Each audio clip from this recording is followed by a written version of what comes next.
Hər vaxtınız xeyir olsun. ARB 24-də peşəkar mübahisəyə başlayırıq.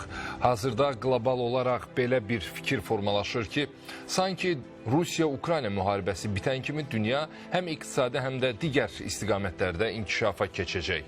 Bu doğrudan da belə olacaq. Axı ölkələrin maraqları var. Məsələn, neçə müddətdir Vaşinqton öz qazancını təmin etməyə çalışır. Ukrayna müqavimət göstərir, Avropa çıxılmaz duruma düşsə də vəziyyətdən çıxmağa çalışır. Rusiya da cəbhədə uğurları artırır ki, danışıqlar masasına güclü getsin. İndi ümidlər Səudiyyə Ərəbistanınadır. ABŞ-Ukrayna nümayəndələrinin yaxın günlərdə görüşü olacaq. Deyilənlərə görə Vaşinqtonun çıxış əldə etmək istədiyi mineral ehtiyatlarla bağlı da Kiyev artıq razılıq verir, daha doğrusu verib, bir qalır imza mövzusu. Yaxın bir saat ərzində həm Rusiya-Ukrayna mövzusu ilə bağlı, eyni zamanda Suriyada baş verən son hadisələri də müzakirə edəcəyik. Çünki Suriyada da Bəşər Əsəd tərəfdarları, hansı ki Suriyada qalıblar indiki mərhələdə, onların da aktivliyinin şahidi oluruq. Hətta dünyasını dəyişənlər var və qarşı durmaların şahidi oluruq. Bu hara apara bilər və İranı günahlandıran, İranın bu işin arxasında dayandığını deyən Suriyada var. Bunu da unutmayaq. Studiyamızın qonaqları siyasi icmalçı Rauf Qurbanovdur. Rauf bəy, xoş gəlmişsiniz. Salamlayıram sizi. Eyni zamanda siyasi şərhçi Rəşad Bayramovu da salamlayıram. Bir saat ərzində adı çəkilən təhlilçilərlə günün mövzularını müzakirə edəcəyik. Rauf bəy, sizinlə başlayaq söhbətə. Hansı ki, yaxın günlərdə Səudiyyə Ərəbistanında bir görüş olacaq. Düzdür, bu görüş liderlər səviyyəsində gözlənilmir, amma nümayəndə heyətlərinin Kiyev və Vaşinqtonu təmsil edənlərdən söhbət gedir. Görüşü baş tutacaq və bununla da müharibənin bitəcəyi və atəşkəs elan olunacağı ehtimal olunur. Bu baş verəcək yoxsa yox? Çox sağ olun. Hesab edirəm ki, məhz Səudiyyə Ərəbistanda baş tutacaq görüşdə hələ demək olmaz ki, atəşkəsin əldə olunmasına əlaqədar razılıq əldə olunacaq. Düşünürəm, onsuz da hər hansı bir müharibənin sonu sülh yoluna həllini tapmalıdır. O cümlədən də Ukrayna-Rusiya qarşı durmasından. Əgər xatırlayırsınızsa, Ukrayna prezidentinin fevralın 28-də Amerikaya səfəri, Amerika prezidenti Donald Trumpla görüşü və orada olan müəyyən anlaşılmazlıq və demək olar ki, hətta qarşı durma səviyyəsindən çatmış bir vəziyyət Ukraynanın vəziyyətini demək olar ki, bu qarşı durmada, yəni Rusiya qarşı durmasında olduqca çətin bir duruma saldı. Baxmayaraq ki, Amerika sözün əsl mənasında, yəni demokratların hakimiyyətdən getdikdən sonra respublikaçıların hakimiyyətə gəlməsi və Trumpın seçki öncəsi platformasında qeyd elədiyi kimi ki, müharibəni qısa bir müddətə dayandırmaq lazımdır və mən buna nail olacağım. Çox təəssüflər olsun ki, demokratlar son akordlarını göstərdilər və Kiyevlə əldə olunmuş razılıq əsasında veriləcək silahların demək olar ki, noyabr ayında 90%-ni təmin edilədiyi, yəni belə deyək, öz oponentlərinin Trumpın seçki qabağı verdiyi sözlər icra olunmasın, yəni mümkünsüz olsun. Və bu da təbii ki, yenə deməsin, Ukrayna dövlətinin ziyanına işləyən bir məsələdir.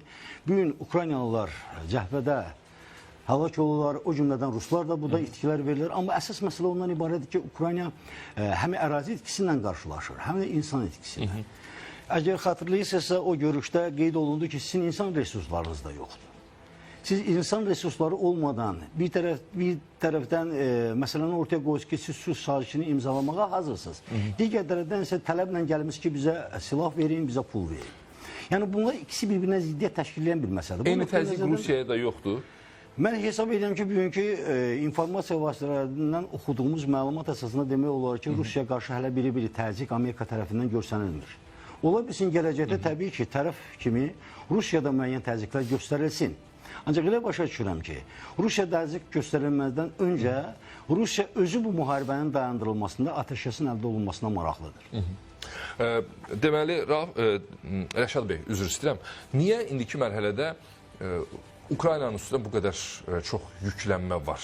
Sanki Ukrayna tək, bütün dünya birdir belə olan halda. İndi Avropanı çıxaq, çünki orada da bəzən ikili oyunların şahidi oluruq. Yaxın günlərdə də Səudiyyə Ərəbistanında nümayəndə heyətlərinin görüşü planlaşdırılır. Ümumiyyətlə, yaxın gələcəklə bağlı hansı proqnozlar səsləndirilə bilər? Məsələ ondadır ki, bu günləri Ukrayna-Rusiya müharibəsindən nə əldə etmək istəyirdisə Qərb, söhbət kollektiv Qərbdən gedir, artıq əldə eləyir. Yəni, müharibənin başlaması səbəblərindən biri NATO-nun şərqə doğru genişlənməsi idisə, Ukrayna NATO üzvü olmasa belə, Finlandiyanın NATO üzvülüyü ilə Rusiya-NATO sərhədləri 2 dəfədən artıq böyüdü. Digər səbəb Rusiyanı istəyir silah texnika baxımından, istəyir iqtisadi cəhətdən çöktürməkdən ibarət idisə, 3 ildir müharibəyə cəlb olunan və bu bataqlıqda ilişib qalan Rusiya faktiki olaraq həm iqtisadi cəhətdən müharibədən əvvəlki dövrə nisbətdə geriliyib, həm də hərbi arsenal baxımından təbii ki, zəifləyib və itkilər verib. Bu məqamda artıq Qərb üçün, yəni onlar ilkin hədəfləri idi. Növbəti uzaq hədəf nədən ibarət idi? Uzaq hədəf Ukraynanın təbii sərvətləri üzərində bu və ya digər şəkildə çıxış imkanı əldə etmək. Onda bu planlar 3 il əvvəl, 4 il əvvəl var idi. Bu planlar bəlkə də daha uzun müddət bundan əvvəl olan planlar olubdur. Sadəcə hadisələrin gedişi və Trumpın yenidən hakimiyyətə gəlməsi bunu biraz da aktivləşdirdi. Haqqında danışılan mineral ehtiyatlarla bağlı sazişi ilk dəfə nə Amerika, nə Avropa təklif eləməyib. Həmin sazişi ilk dəfə Zelenski təklif eləyib. Xatırlayırıqsa biz 2023-cü ilin axırı və 2024-cü ilin əvvəllərində Zelenskinin sülh planı adlı bir sənədi var idi və Amerika ilə də görüşürdü, Biden hakimiyyəti ilə də görüşürdü, Qərblə də görüşürdü, həmin sənədi təqdim eləyirdi və o sənəddə də məhz elə Ukraynanın mineral ehtiyatları, təbii sərvətlərinin birgə istismarı ilə bağlı məsələlər öz əksini tapmışdı. Yəni, Ukrayna fikirləşirdi ki, bunu ortaya qoymaqla həm belə deyək, dəstəyi davam etdirmək üçün yeni imkanlar əldə eləyir, həm də sonraki mərhələdə Ukraynanın dirçəldilməsi, infrastrukturun bərpası və s. istiqamətində Ukraynaya maliyyə cəlb eləyə bilər. O baxımdan, yəni bu məsələ, bu mineral ehtiyatlar və s. məsələsi əslində yeni məsələ deyil. Nə Ukrayna üçün yeni məsələdir, nə də Qərb üçün yeni məsələ deyil. Sadəcə olaraq bu gün baş verənlər onu göstərir ki, əgər müharibə Avropa İttifaqının istədiyi şəkildə, yəni Amerika Birləşmiş Ştatlarında onlarla ortaq hərəkət etdiyi bir vaxtda dayandırılması məsələsi ortada olsaydı, Avropa çox rahat şəkildə buna gedəcəkdi və indi Zelenski hakimiyyətini dəstəkləmək və yaxud da biz ora qoşun da yeridərik, biz yenə silah da verərik və s. də deməzdi. Sadəcə olaraq Trumpın birdən-birə Ukraynaya dəstəyi dayandırmaqdan savayı, həm də Avropanın özünə qarşı müəyyən addımlar atması, yəni baxın, tarif siyasəti ilə birbaşa onları qorxuzur, yəni deyir ki, bu addımlar atılacaq, ardınca deyir ki, NATO-dan çıxmaq ehtimalım var, Amerika Birləşmiş Ştatları elə bir güzdür ki, onun NATO-ya ehtiyacı yoxdur, bizə olan hər hansı bir xarici müdaxiləyə özümüz cavab vermək imkanındayıq. Bu illər ərzində biz Avropanı da qorumaq üçün trilyonlarla dollar vəsait sərf eləmişik. İndi zəhmət çəkin təhlükəsizliyimizi özümüz təmin edirik. Və Avropa İttifaqı məhz bu məqamda artıq narahat olmağa başladı. Ümumiyyətlə Avropa, təkcə Avropa İttifaqı ölkələri yox. Narahat olmağa başladı ki, bu şərtlər daxilində müharibənin dayandırılması, Ukraynada Rusiyanın qələbəsinin təmin edilməsi növbəti mərhələdə Avropanın özünün təhlükəsizliyini təhlükə altına alır və o baxımdan artıq narahatlıq var. Ümumi götürəndə isə təbii ki, kim nə deyir desin. Yəni, Qərbin bu müharibədə öz maraqları var idi, Avropanın, Amerika Birləşmiş Ştatlarının öz maraqları var idi və böyük ölçüdə artıq o maraqları təmin ediblər. Yeri gəlmişkən, Rauf bəy, çox maraqlı bir məqama toxundu Rəşad müəllim ki, Amerika Birləşmiş Ştatlarının NATO-dan uzaqlaşması, belə bir hal mümkündür sizcə? ABŞ NATO-dan uzaqlaşsa nə baş verəcək? Əgər nəzərə alsaq ki, NATO 49-cu ildə məhz özünün müdafiə bir hərbi bloku kimi yaranmışdı.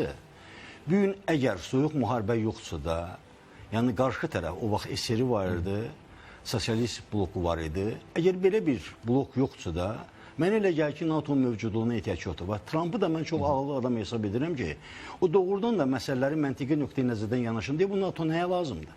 Amma Qərb üçün təhdid olan Rusiya var axı. O da bir təbliğatdır. O da bir təbliğatdır. Mən hesab edirəm, bu mənim təbii ki, subyektiv fikrimdir.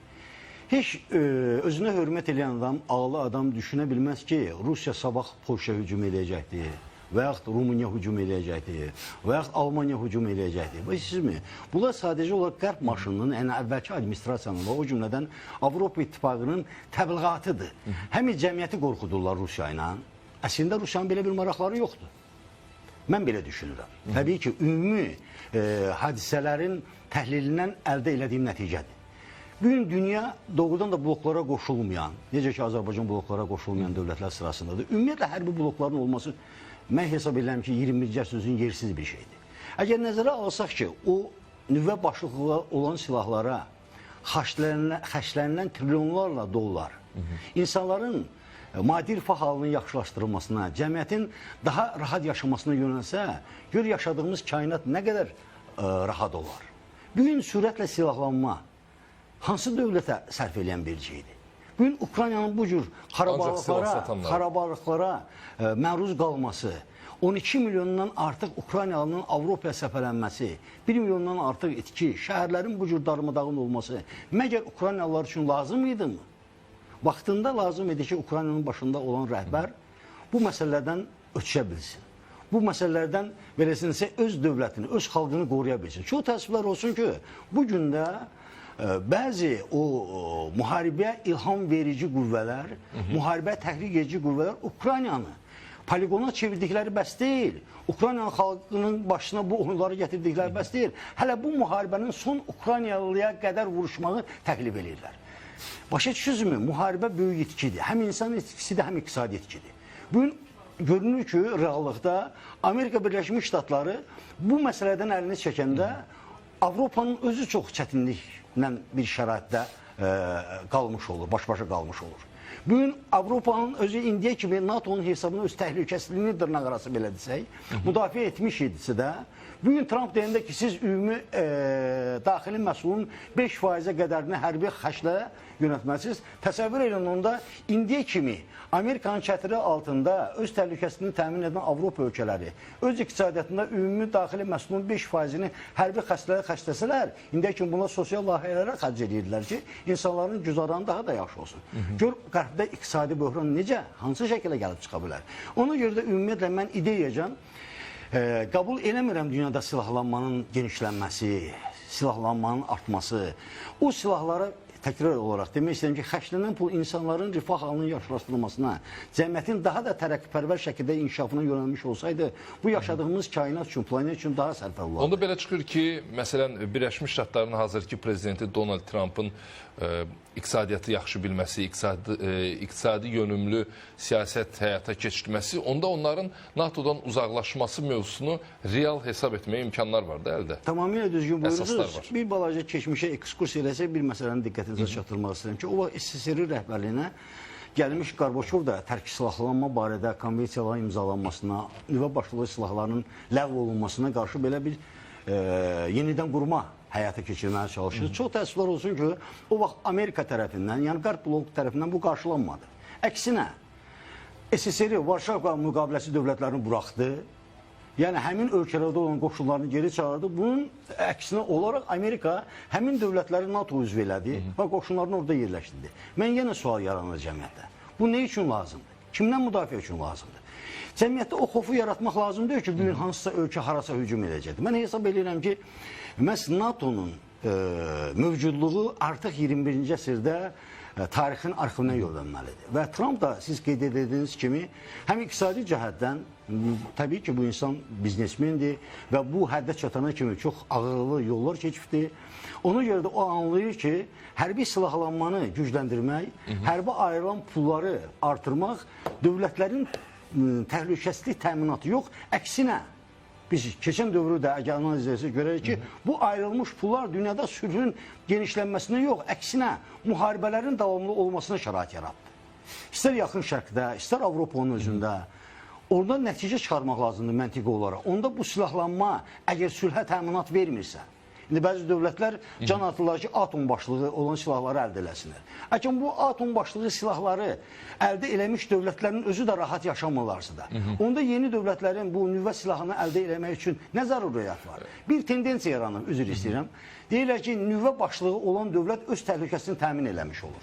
Bu gün Ukrayna Avropadan, o cümlədən Amerikadan onun təhlükəsizliyini nüvə başlığı silahlarla təmin eləməsini xahiş edir. Sual olunur, nüvə başlığı silahlarla təhlükəsinin təminatı nə deməkdir? Biz hamımız anlayırıq ki, 3-cü Dünya müharibəsi əgər baş verərsə, burada nüvə başlığı silahlardan istifadə olunursa, ümumiyyətlə kainatın mövcudluğu sual altında. Dünyanın sonu gəlir anlamıdır bu. Belə bir anlamda o təhlükəsizliyinin təminatı üçün nüvə başlığı əldə eləmək istəyən dövlətlərin məqsədi nədən ibarət? Əlbəttə, siz dedikləriniz əslində sülhün təbliğ, təşviq olması baxımından çox gözəl səslənir. Amma Rəşad bəy, burada silah satan ölkələr var, hansı ki, bu onlar üçün çox vacibdir. Mütəmadi olaraq müharibələrin davam etməsi, müharibələrin baş verməsi və s. və ilaxır. Birləşmiş Ştatları da bura aid edə bilərik. İstəməsi baxımından yox, silah istehsalı baxımından onların da iqtisadiyyatında bu bəlkə də bir xüsusi yer tutur. Birləşmiş Ştatların NATO-dan çıxma məsələsi aktualdırmı indiki mərhələdə? Mən deyim, demək bundan təqribən 10 gün qabaq, bayaq Rauf mənim dediyi fikirləri Trump ifadə elədi və bildirdi ki, Rusiya-Ukrayna müharibəsi dayandırılandan sonra Rusiya, Çinə və digər ölkələrə yeni nüvə silahlarının istehsalının dayandırılması ilə bağlı təkliflərlə çıxış edəcəm və bildirdi ki, bu günləri əldə olan nüvə silahları dünyanı 50 dəfə dağıtmağa yetərli olduğu halda yeni silahların istehsalına nə ehtiyac var? Amma məsələ burasındadır ki, Rauf mənim deyir, mən o fikirlə razı deyiləm. Belə baxanda bir anlığa təsəvvür eləyək ki, Ukrayna nüvə arsenalından imtina etməmişdi və həmin arsenalı özündə saxlamışdı. Söhbət 2000 nüvə başlığı olan arsenaldan gedir. O zaman Rusiya ilə Ukrayna arasında müharibə ehtimalı nə qədər olardı? Təbii ki, belə bir ehtimal ümumiyyətlə olmazdı. Yəni, nüvə silahını əldə etmək bu və ya digər şəkildə özünü nədənsə sığortalamaq deməkdir. Təbii ki, nüvə silahı əldə edən ölkələrin tamamilə elə hamısı son illər ərzində bir dəfə də olsun onlardan aktiv müharibələrdə istifadə eləməyiblər və bu mümkün də deyil. Çünki sən nüvə silahından istifadə eləyirsənsə, mütləq şəkildə sənə qarşı da bu silahdan istifadə olunacağını gözünün önünə alaraq bu addımı atmalısan. Hazır olmalısan. O baxımdan da nüvə silahı əlində olan ölkə bu və ya digər şəkildə özünü sığortalamaq imkanları kifayət qədər yuxarı olur. O ki, qaldı NATO-nun dağılıb-dağılmaması məsələsinə.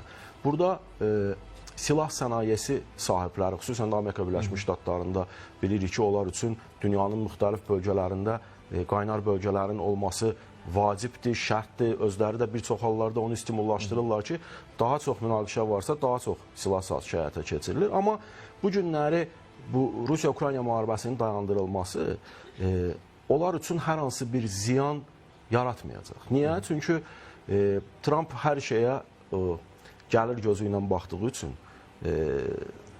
maliyyəsi kimi, iş adamı kimi baxdığı üçün buradan da mütləq şəkildə müəyyən qazanclar götürəcək. Çünki bu günləri, baxın, uzun dövr ərzində bütün Avropanın təhlükəsizliyi sadəcə olaraq Amerika Birləşmiş Ştatlarının ən çox maliyyə qoyanı o idi. O bir ölkələr ümumi daxili məhsulunun 2,5%-nə hətta belə verməkdə çətinlik çəkdikləri bir vaxtda bütün maliyyə yükünün əsas hissəsini Amerika Birləşmiş Ştatları özlərinə götürmüşdü və bunlar da çox rahat şəkildə yeni silah istehsalı da eləmirdilər, öz silah sənayələrini də o dərəcədə təkmilləşdirmirdilər və ehtiyac duymurdular.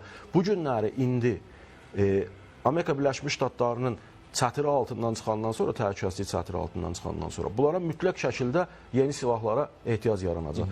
Bu günləri bunlar bunu istehsalını indi başlasalar, bunun üçün infrastrukturu indi qurmağa başlasalar, bunun üçün xam maddəni indi hələ inkişaf etdirməyə başlasalar, bu o deməkdir ki, Avropa öz təhlükəsizliyini ən yaxşı halda 5, 6, 7 ildən sonra bu vəziyyət şəkildə təmin eləyə bilər. Yəni, bu müddət ərzində bunlar nə silah alacaqlarsa onu Amerika Birləşmiş Ştatlarından alacaqlar. Böyük ölçüdə Amerika Birləşmiş Ştatlarından alacaqlar. Yəni, müharibənin dayanması Amerika Birləşmiş Ştatlarındakı silah sənayesinə hər hansı bir mənfi təsir göstərməyəcək, əksinə daha baha qiymətə öz silahlarını sata biləcəklər. Amma məsələ burasındadır ki, Amerika Birləşmiş Ştatlarının NATO-dan çıxması və faktiki olaraq Avropanın təhlükəsizliyindən imtina növbəti mərhələ üçün Amerika Birləşmiş Ştatlarının özünün artıq təhlənməsi deməkdir. Yəni, bu günləri daha çox niyə baş əyirdilər Amerika Birləşmiş Ştatlarına, Avropa ölkələri? Məhz o təhlükəsizlik məsələsinə görə baş əyirdilər. Özlərinin əsas aparıcı qüvvə olaraq Amerika Birləşmiş Ştatları hara yönləndirirdisə Avropanı, onlar da o istiqamətdə hərəkət edirlər. Belə bir söz var, deyir, arkasında dağ kimi dayanmış. Söhbət odur. Yəni, bu günləri Amerika oradan çəkiləndən sonra sabahları ABŞ-ın Avropa ölkələri üzərində təsir imkanları bir xeyli azalacaq. Bu, Avropanın özündə artıq mərkəzdən qaçma meyillərinin formalaşmaya gətirib çıxaracaq. Kiçik dövlətlər ki, var idi, indiyə qədər NATO-nun çətiri altında, onların özünü müdafiə etmək qabiliyyətləri faktiki olaraq sıfıra enəcək və bütün bunların qorxusu və o qorxu ki, Rusiya Ukraynadan sonra dayanmayıb, hansısa istiqamətdə yenidən addımlar ata bilər, o qorxu Avropanı əslində olduqca çox narahat eləyir. Amma düşünürəm ki, əgər, dediyiniz suala cavab olaraq, əgər Avropa özünün təhlükəsizlik sistemi üçün, yeni yaradacaq təhlükəsizlik sistemi üçün Türkiyəni proseslərə cəlb eləyə bilsə, o zaman Amerika Birləşmiş Ştatlarının rolunu böyük ölçüdə Türkiyə öz üzərinə götürə bilər. Həm ikinci hərbi güc baxımından NATO-da, həm dünyanın müxtəlif bölgələrində aktiv hərbi əməliyyatlarda olan, terrorla mübarizə aparan, yəni ordusu hazır vəziyyətdə olan bir ölkə olaraq, həm də çox milyonlu bir ölkə olaraq, onu da nəzərə alaq ki, yeni təhlükəsizlik sistemində mütləq şəkildə Ukraynada yer alacaq. Ukraynada da neçə milyonluq insanlar, ordu, döyüşən ordu, ilk 3 ayını yadımıza salaq da müharibənin. Amerikadan heç nə gəlmirdi, Avropadan heç nə gəlmirdi, heç bir ölkə heç nə vermirdi və tək döyüşürdü. Yəni 2 həftəyə o Rusiya planlaşdırırdı əməliyyatı sonlandırmaq, amma nəticə etibarilə tək döyüşürdü Ukrayna o 3 ay ərzində və məhz onun o dayana bilməsinin nəticəsində qət başladı bu vəciyə şəkildə kömək eləmək. Yəni Ukraynanın orada olması, Türkiyənin orada olması Avropanın təhlükəsizlik sistemi üçün çox böyük ölçüdə müsbət imkanlar yarada bilər. Rauf bəy, razısınız? Çox üzr istəyirəm. Sizin növbəti sual verməmişdən öncə oponentimin müəyyən fikirlərinə münasibət bildirmək istəyirəm. Birinci nəzərə almaq lazımdır ki, Ukrayna heç vaxt tək vuruşmuyub. Axırıncı mövqeyinizdən çıxış edərək demək istəyirəm ki, Trump da o Ağ Evdə görüşdə qeyd elədi ki, hansı ki o sinəsinə döyüb şovmenlik eləyən Zelenski deyəndə ki, biz tək vuruşurduq. Dedi ki, biz olmasaydıq, siz 2 həftədən də az bir müddətə Rusiyanın qarşısında diz çökmüş olardınız. Birinci nəzərə alaq ki, Minski qrupu yaradılanda, o vaxt bu Ukrayna münaqişəsinə əlaqədar olaraq, sonra Merkelin özünün etirafı oldu ki, biz Minski qrupunda vaxtı udduq və Ukraynanı silahlandırdıq. Bunu Avropa və Amerika eləmişdi. Yəni, Ukraynanın elə bir hərbi potensialı, hərbi sənayesi yoxdur ki, Rusiyanın qabağa dura bilsin. Bu birinci tərəfi. İkinci tərəfdən mən istəyirəm ki, məsələlərə lakanik münasibət bildirim, növbəti sualı cavablandıraraq. Siz deyirsiniz ki, atom ölkəsi olmaq, yəni nüvə başlığına malik olmaq həmin dövlətin təhlükəsizliyinə şərait yaradan bir məsələdir. Və atom ölkəsi olan dövlətlər arasında heç vaxt münaqişə olmur, belə deyək də. Ola bilməz. Ola bilməz. Onlar arasında. Deyirəm, onların üzərinə. Əgər nəzərə alsaq ki, Pakistan da nüvə başlığına malik olan dövlətdir, Hindistan da. Bunların arasında yetərincə qarşıdurma olub, ərazi münaqişələri olub və bu gün də o münaqişələr sönməyib davam edir. İkinci nəzərə alsaq ki, İsrail qeyri-rəsmi olaraq atom başlığına malik olan bir dövlətdir, Hamasla, Hizbullahla müharibə aparır. Heç də o demək deyil ki, atom başlığına malik olan dövlətlər o Zelenskinin düşündüyü kimi yox, mənə silah verin, mən onu atım. Ağıllı dövlətlər başa düşür ki, atom balacalığından, böyüklüyündən asılı olmayaraq, ondan istifadə dünyanın fəlakətidir. Bu nöqteyi nəzərdən mən düşünürəm ki, bu mənim subyektiv fikrimdir. Heç də nüvə başlığına malik olmaq həmin dövlətin təhlükəsizliyi üçün zəmanət yaratmır. Nəzərə alsaq ki, Azərbaycan ümumiyyətlə NATO və atom başlığına malik olan bir dövlət deyil.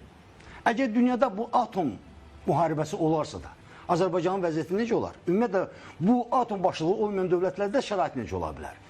Ona görə, əzizim, bu sadəcə olaraq Qərbin təbliğat kampaniyasının bir tərkib hissəsidir. Rusiyadan qorunmaq üçün mütləq buna nail olmaq lazımdır. Rusiyadan təhlükəsizliyi təmin etmək üçün silahlanmaq lazımdır.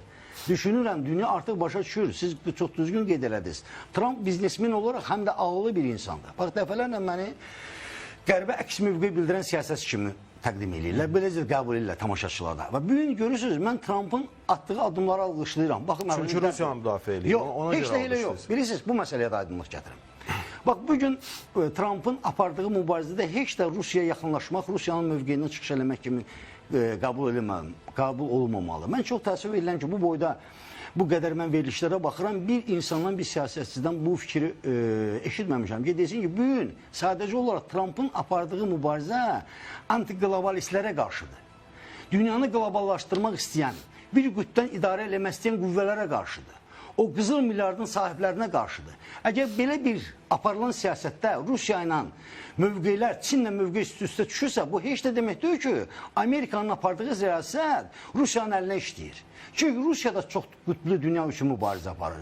Çünki Çin də çox qütblü dünya kimi mübarizə aparır. Məsələn, Azərbaycan da bu sırada olmalıdır. Biz razı olmamalıyıq ki, dünya bir qütbdən idarə olsun. Dünya bir qütbdən olsun. Təsəvvür edin ki, bir mərkəzdən idarə olunursa dünya, onda bütün dövlətlər demək olar ki, suverenliğini itirmiş olar. Mən dəfələrlə demişəm ki, Amerika, indi bayaq deyirsiniz ki, özləri silah istehsal edə bilər, öz təhlükəsizlik çətirini yarada bilərlər. Siz də yəqin siyasətindən məşğul olan bir insan kimi yaxşı bilirsiniz, aparıcımız da bunu bilir ki, Amerika indiyə kimi apardığı siyasət nəticəsində Avropanın özünün bir müstəmləkəsinə, mədəni bir müstəmləkəsinə çeviribdir. Avropa heç bir silahı Amerika lisenziyası olmadan istehsal edə bilməz.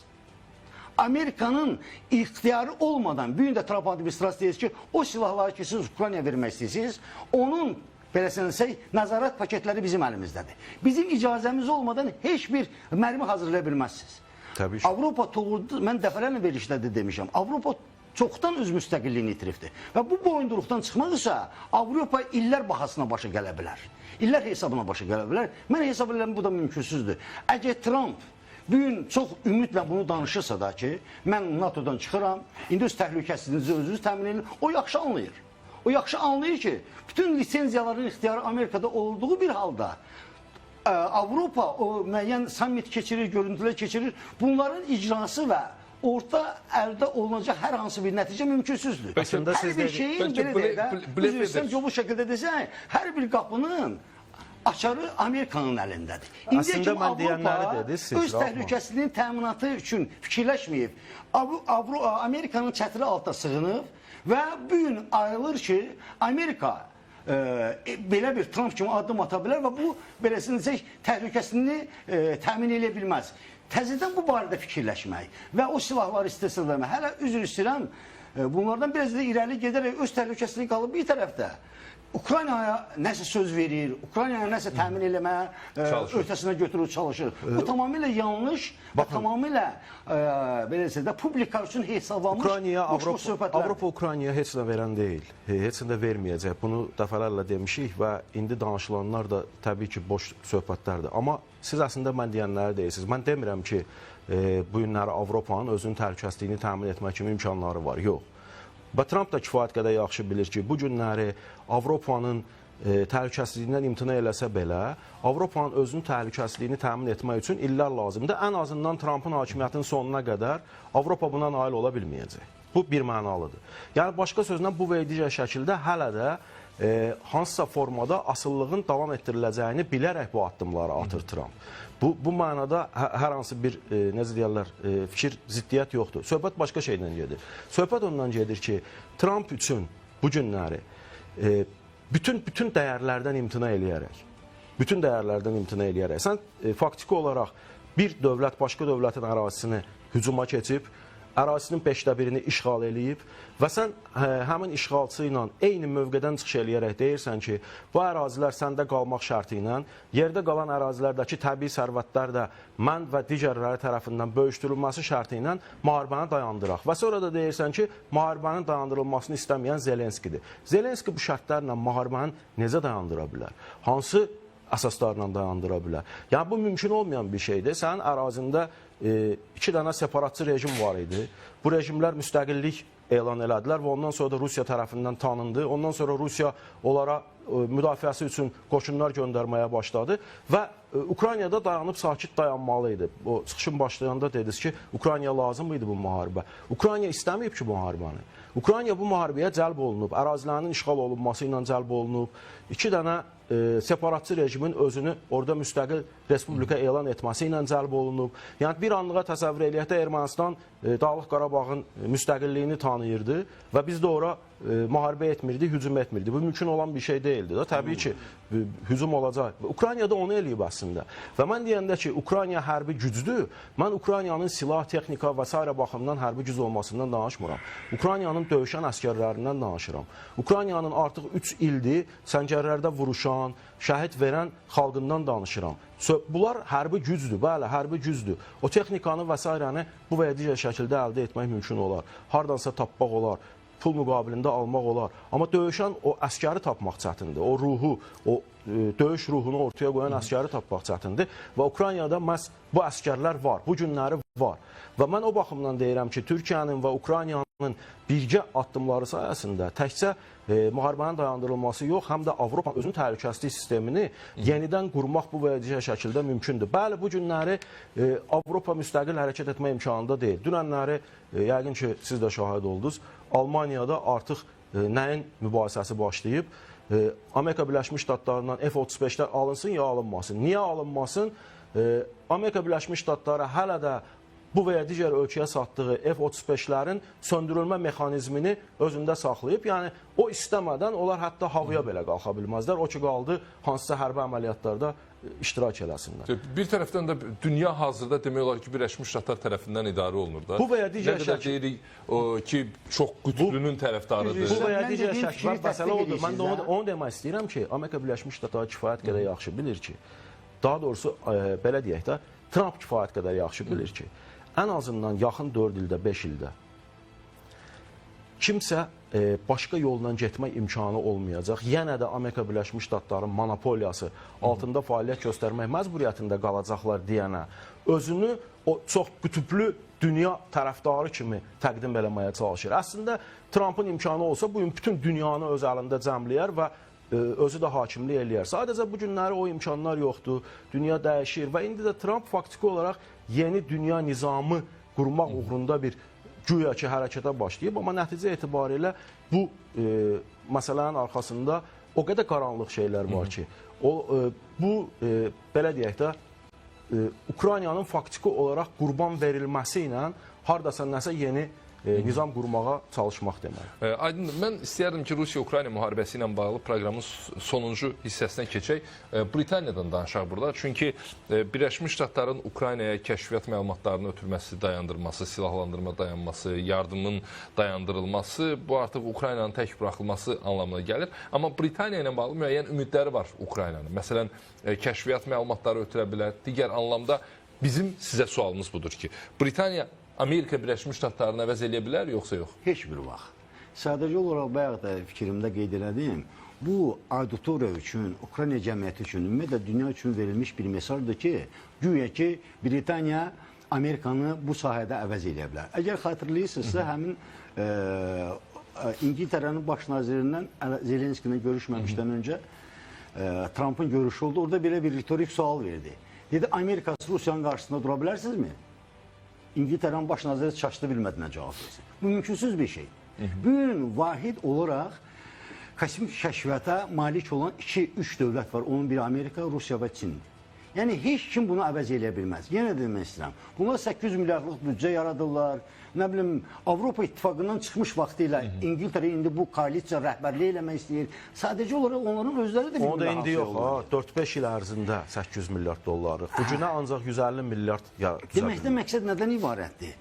İngiltərənin bu görüntü yaratması, bu ritorikadan istifadə eləməsi sadəcə olaraq mən hesab edirəm ki, Ukraynanın məhvinə yönəlmiş bir siyasət.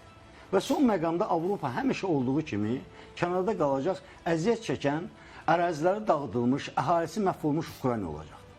Bir şeyi nəzərdən qaçırmaq olmaz ki, Ukrayna başçısı bayağı qeyd edir ki, tərəf müqaviləm ki, Ukrayna müharibəni başlamadı, Ukraynanı müharibə sövq elədilər. Bilirsiniz, Əgər Ukrayna siyasətindən dərindən tanışsınızsa, mənim oranın deputat fraksiyası Kommunist Partiyasının rəhbərliyi ilə çox sıx əlaqələrim var. Bu gün də həmin əlaqələr davam edir Simonyankanın vaxtında. Hələ 14-cü ildən öncə belə, yəni bu belə deyək, Krımın ilhaqından əvvəl Kommunist fraksiyası parlamentdə ölkənin federallaşmasıyla əlaqədar məsələ qaldırmışdı. Əlbəyağa dava başladı. Yəni Donbasa da, Luganskə də müstəqillik vermək lazımdır. Necə? Dünyanın federativ dövlətləri var. Almaniya Federativ Respublikası, Rusiya Federasiyadır. O cümlədən Amerikanın özü federativ bir dövlətdir.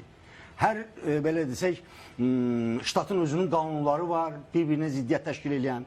Ukraynada isə o millətçilər buna imkan vermədilər. Bu gün o qənaətə gəlirlər ki, bəli, bunun federallaşmasına ehtiyac var. Əgər vaxtında o qanun qəbul olunsaydı, o Donetskədə, Luganskədə muxtəriyyət verilsəydi, ölkə federallar, unitar dövlətdən federal dövlət quruluşuna keçsəydi, mən hesab edirəm ki, heç bir ihtiyar olmayacaqdı. Heç bir NATO'nun Ukrayna üzvlüyü söhbəti olmayacaqdı. Çox təəssüflər olsun ki, o vaxt ki, Qərbin təsiri altında olan Ukrayna dövlət başçıları məhz bu yolla getdilər və Ukrayna xalqını, Ukrayna dövlətini Avropanın ən iri dövləti olan, iqtisadi cəhətdən ən potensialı olan bir dövləti bugünkü duruma gətirdilər, çıxardılar. Əgər nəzərə alsaq ki, SSR dağılandan sonra və SFSR-dən sonra ən güclü potensiala malik olan Ukrayna idi. Yəni, heç bir o dövrdə də, hətta SSR-nin sükutundan sonra da Avropanın əksər inkişaf eləmiş dövlətlərlə müqayisədə Ukrayna irəlidə idi. Gör, Ukraynanın o səriştəsiz, öz xalqının mənəfəyindən çıxış eləməyən rəhbərləri Ukraynanı gətirib hansı vəziyyətə saldılar? Siz Qarabağ məsələsini toxundunuz. 91-ci ildə 1-ci Qarabağ müharibəsində, yəni 90-93-cü illərdə nəzərə alsaq ki, o vaxtki hakimiyyətdə olan qüvvələr də eyni ilə Ukraynada kimi çağırışlar edilər ki, biz Ermənistana qələbə çalacağıq, torpaqlarımızı yerə qayıdacağıq. Allah rəhmət eylesin. Milli lider Heydər Əliyev hakimiyyətə gəldikdən sonra bu mübarizənin ağılsız olduğunu başa düşdü və bütün öz təcrübəsindən, imkanlarından istifadə edib atəşkəs rejimini əldə elədi və 94-cü ildə əsrin kontraktı imzalandı və Azərbaycan 30 il müddətində öz hərbi potensialını, iqtisadi potensialını formalaşdırdı və torpaqlarını 44 günlük müharibədə azad elədi. Çox təəssüflər olsun ki, mən dəfələrlə Ukrayna Kommunist Partiyasının rəhbəri ilə də bu görüşlərdə dedim ki, çox təəssüflər olsun ki, sizin milli lideriniz yoxdur. Prezident ola bilər. Kimsə xalq tərəfindən seçilə bilər. Məhz o milli liderin olmamağı bugün Ukraynanı bu çətinliklərlə, bu xarabalıqlarla qabaq-qabağa qoydu. Gərək vaxtında Ukrayna siyasət belə də şahmat oynadı. Gərək vaxtında atdığın, belə sensək, gedişləri düzgün gələcəyə ünvanlanmış şəkildə, planlaşdırılmış şəkildə aparırsan. Aydındır. Yenə təəssüflə hissi ilə qeyd eləmək istəyirəm ki, mənim Ukraynada çoxlu dostlarım var. Mən çox təəssüf edirəm ki, Ukrayna rəhbərliyi bu gücdə olmadı. Bu uzaq görən siyasəti həyata keçirə bilmədi. Aydın məsələdir. Hazırki vəziyyəti bilirik ki, Mən istəyirəm bir tərəfli şəkildə. Mən Britaniya məsələsinə də toxunmağınızı istəyirəm. Toxunum. Birincisi 2014-cü ildə Minsk protokolları imzalandı və 2015-ci ildə də Minsk 2 sazişi imzalandı. Rusiya tərəfinin iştirakı ilə, Ukrayna tərəfinin iştirakı ilə və Almaniya və Fransa səhv eləmirəmsə dördü arasında saziş imzalandı. Həmin sazişə görə siz dediyiniz məsələ, yəni Donetsk və Luganskaya Ukraynanın daxilində xüsusi statusun verilməsi məsələsi öz əksini tapmışdı. Bunun üçün deməli referendum keçiriləcəkdi, şərtlərdən biri ondan ibarət idi və bu məsələ öz həllini tapacaqdı Ukrayna konstitusiyasına dəyişiklik edilməsi yolu ilə. Amma ora gələnə qədər 8-9 maddədən ibarət bir sazişdən söhbət gedir. Ora gələnə qədər nə göstərilmişdi? Deməli, Lugansk və Donetsk ərazisindəki bütün hərbi birləşmələr tərk-islah edilsin. Orada olan bütün qoşunlar, istəyir Ukrayna tərəfindən, istəyir Rusiya tərəfindən hər hansı hərbi birləşmələr tamamilə geri çəkilsin. Ondan sonra referendum keçirilsin və müvafiq konstitusiya dəyişikliyi həyata keçirilib, bu təmin olunsun. Nə tərk-islah olunması həyata keçirilmədi. Çünki Lugansk və Donetskin arxasında dayanan güclər oradakı separatçıların silahı yerə qoymamasını istədilər. Qoşunlar təbii olaraq Rusiya tərəfindən dəstək üçün orada olan qoşunlar geri çəkilməsi təmin olunmadı və Rusiya dedi ki, yox, birinci Ukrayna referendum keçidib, Donetsk və Luganskaya bu və ya digər statusu versin, ondan sonra bu deyilən məsələlər olsun. Yəni, bir ərazinin daxilində hərbi birləşmələr var, silahlı qruplaşmalar var və səndən tələb olunur ki, sən birinci bunların bu və ya digər statusunu tanı, ondan sonra bunlar tərk-islah olunsun. Yəni, burada da dediyiniz məsələyə üz istəyirəm, elə deyil. Sən doğrudan da demokratik referendum istəyirsənsə, Ukraynanın bütün tərəflərinin iştirak etdiyi, xalqın doğrudan o referendumda bu və ya digər məsələyə lehinə və əleyhinə səs verməsini istəyirsənsə, sən onun bütün Ukrayna arasında keçirilməsi üçün həmin oradakı hərbi birliklərin çıxarılması, tərkisilah olunması, geri çəkilməsi, əgər bunlar olmayacaqdırsa, o sazişə niyə salınmışdı bunlar? Əgər Paraşenka Ukrayna tərəfi Paraşenka nə deməsindən danışmır. Siz podvallarda çürüyəcəksiniz. Necə inanmaq olar? Bu Paraşenka Ukrayna tərəfi də siz dediyiniz məsələ ki, bir lider olmadı başlarında ki, bunları gərək eləyərdilər, elə məsələ deyildi. Yəni, bunlar əgər Rusiya tərəfindən sazişdə olan məsələlərə əməl olunsaydı, referendumda keçiriləcəkdi, statusda veriləcəkdi, hər şey bitəcək. Zelenskiyin bu günləri bir dənə bu müharibə başlayandan ən böyüsü, mən daxildə korrupsiyadan və s. danışmıram. Ən böyük səhvi İstanbul razılaşmasından geri çəkilməkdir. İstanbul razılaşması faktiki olaraq bugünkü ortaya qoyulan və hələ virtual olaraq ortaya qoyulan razılaşmadan qat-qat daha yaxşı Ukrayna üçün razılaşma idi. Ərazisinin heç bu qədəri dağılmamışdı, bu qədər etki verilməmişdi, bu qədər borca düşülməmişdi, bu qədər çox şey tələb olunmurdu Ukraynadan. O zaman buna razılıq verilməməsi ilə nəticə etibarilə daha çox itirdi. Ukrayna bununla razıyam. Böyük Britaniya gəldikdə isə Böyük Britaniyanın bu günləri tək başına Amerika Birləşmiş Ştatlarını bilirsiniz nədə? Müəyyən kəşfiyyat məlumatlarının ötürülməsində bu və digər şəkildə köməklik göstərə bilər.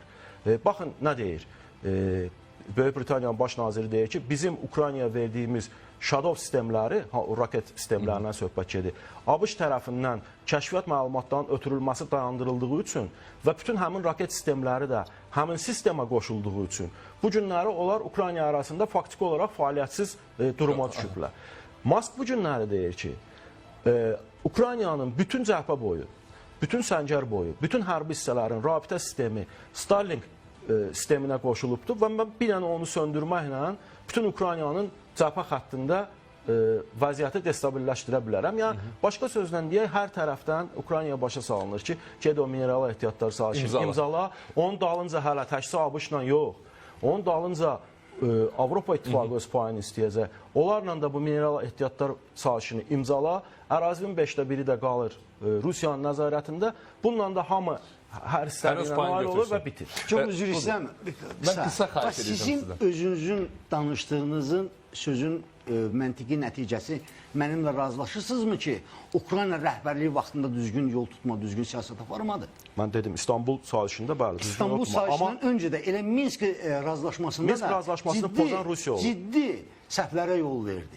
Və o Avropanın, Amerikanın o vaxtki administrasiyasının Ukraynanı aldadaraq onu əl altdan silahlandırması və Donetskdə, Luganskda güc hesabına geri qaytarılması ümidləri Ukraynanın bugünkü vəziyyətə gəldi. Mən bir məsələ ilə bağlı danışım. İstəyirdim əslində Suriya mövzusunda müzakirə eləyək. Görürəm ki, ona vaxtımız çatmır. Çünki burada müzakirə etmək üçün kifayət qədər mövzumuz və çox az da vaxtımız qalıb. Yeri gəlmişkən, əgər mineral ehtiyatlarla bağlı Rusiya ilə Ukrayna ilə Amerika arasında müqavilə bağlanacaqsa, imzalanacaqsa, yeni çıxan xəbərə görə hətta müqavilə imzalanandan sonra belə Amerika öz hərbi yardımını bərpa eləməyəcək. Belə bir məsələ var gündəmdə. İkincisi, Zelenskinin aqibəti ilə bağlıdır. Zelenskiyə qarşı sui-qəsd məsələləri var gündəmdə. Zelenskinin hakimiyyətdən uzaqlaşdırılması mövzusu var gündəmdə. Hətta eks-liderlərin yenidən hakimiyyətə gətirilməsi ilə bağlı məsələlər gündəmdədir. Amerikaya və Rusiyaya hazırda Ukraynada kimin olmağı sərf edir? Mən hesab edirəm ki, Zelenskiylə əlaqədə təbii ki, müxtəlif fikirlər var. Elon Musk belə bir təklif edir ki, sən yaxşı olar ki, bir sığınacaq axtarasan, bir yerə gedib, orada öz beləsən, sağlamlığını qoruyasan. Ukraynada kimin hakimiyyətə gəlməsi hansı dövlət üçün sərfəlidir? Mən hesab edirəm ki, Ukrayna xalqı bunu özü müəyyənləşdirməlidir. Sadəcə olaraq mənim konkret olaraq mövqeyim ondan ibarət ki, Ukraynanın mövqeyindən çıxış edən, Ukraynanın maraqlarını təmin eləmək istəyən, Ukraynanın bu ağır bəladan, bataqlıqdan xilas eləmək istəyən lider, seçiləcək prezident istər Amerika, istər Rusiyada sərfəli olacaqdır. Yəni, müharibə ritorikasından kənar olan, xalqı son Ukraynalılar kimi vuruşmağa çağırış edən liderdən kənar başqa bir lider olmalıdır ki, Ukraynanın bugünkü durumunu analiz etsin. Və həmkarım da qeyd edir ki, o Starlink'in tətbiq olunması demək olar ki, Ukraynanın həm hava hücumundan müdafiəsini, həm Ukraynaya o Avropa dövlətlərinin verdiyi silahların hər hansı bir hədəfə dəyməsini mümkünsüz edir. Belə bir şəraitdə Ukrayna məğlub yox, Ukrayna məhvə məhkum olmuş bir dövlət olur. Belə bir şəraitdə Ukraynanın üzrə dırnaq arası bu gün dünyada təriflənən, hansısa tarixi şəxslərlə müqayisə olunan liderinin gedib Ağ Evdə o cür mübahisə eləməyə ehtiyacı mı var idi? Sadəcə o publika üçün. Elə bir sanki bu özünü səhnədə hiss edirdi ki, tamaşasının alqışını da Hələ biz bilmirik. Sən Ukraynanı bu günə. Həm də biz bilmirik axı bu qurulmuş bir səhnədir yoxsa yox. Çünki mən ona diqqətlə qulaq asmışam. Təhlillər var idi bununla vaxtımız da bağlı. çatmır, ola bilər ki, növbəti verilişlərdə dəvət eləyiz, bu məsələyə aydınlıq gətirərik.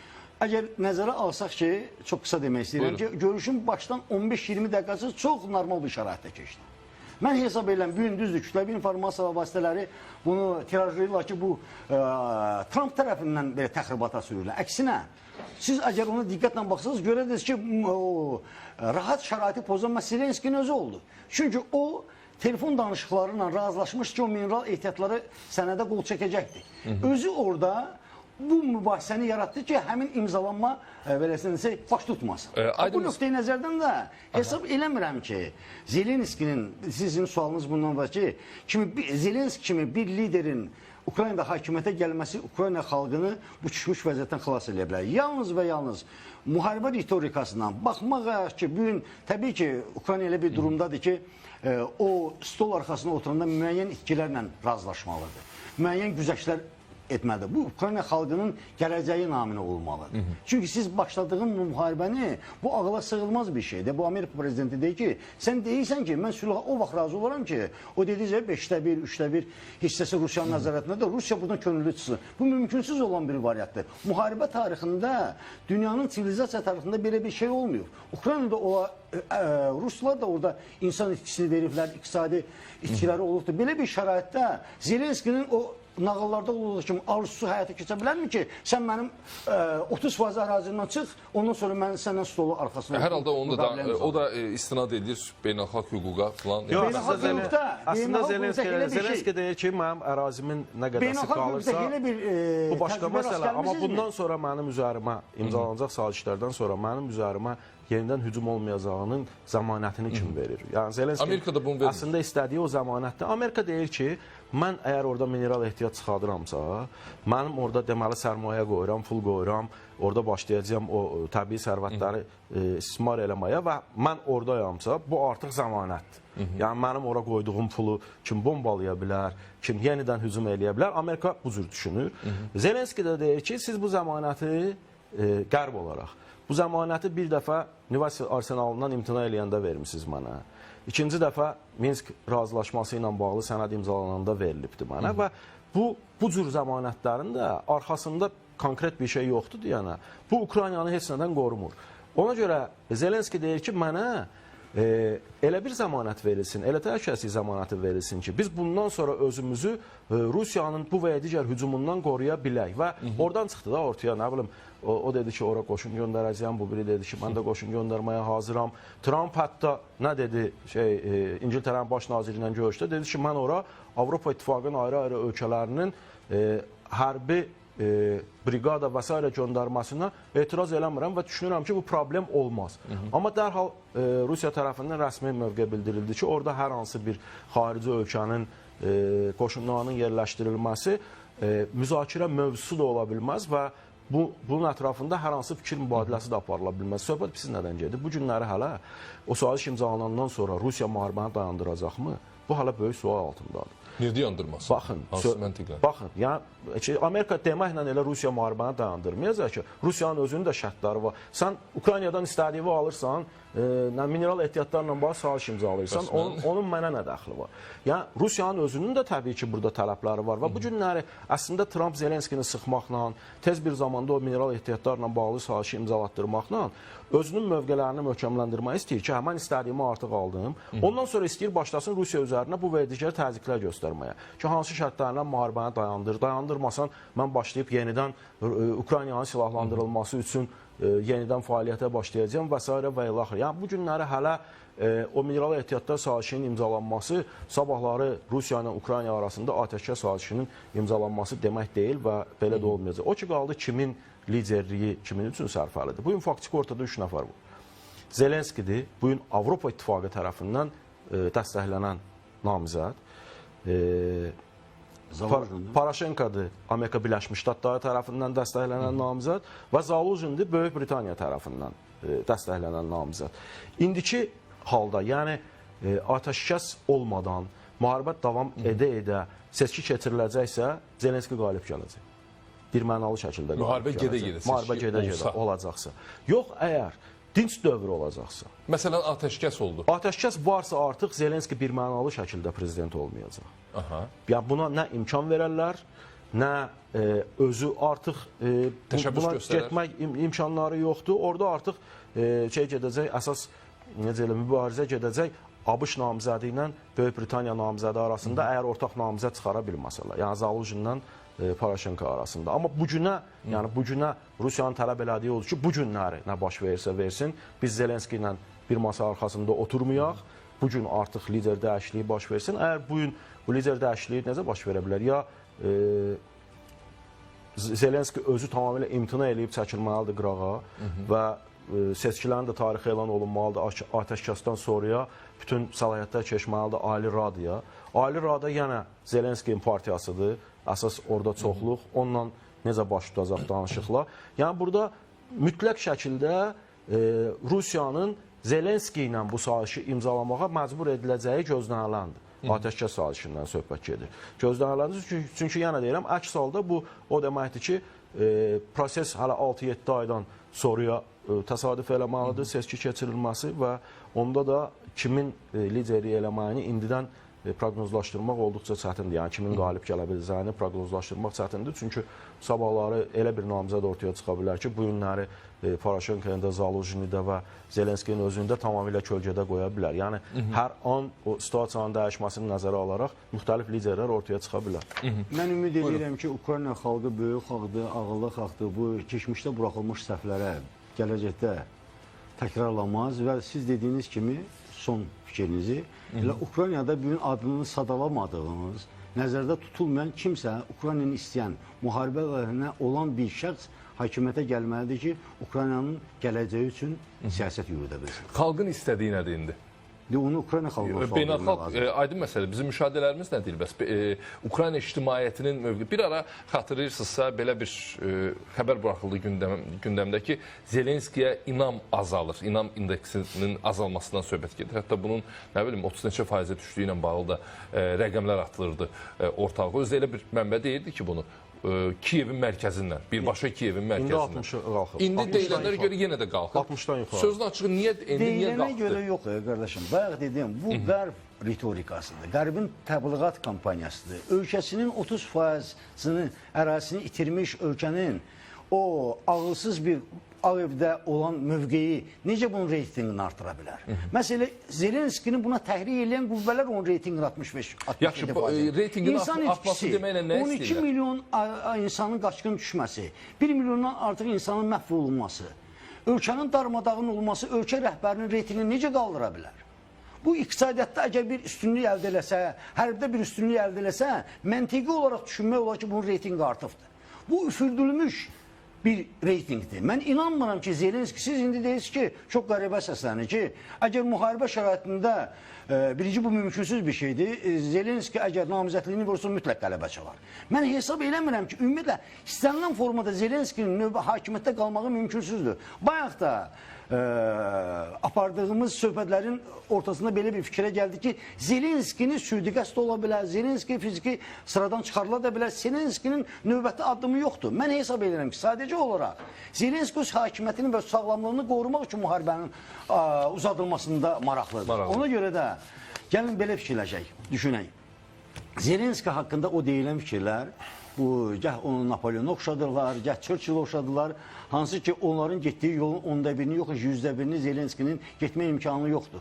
Bu heç bir dövlət səviyyəsində təcrübəsi olmayan, səriştəsi olmayan bir insan təsadüfi gəldi hakimiyyətə.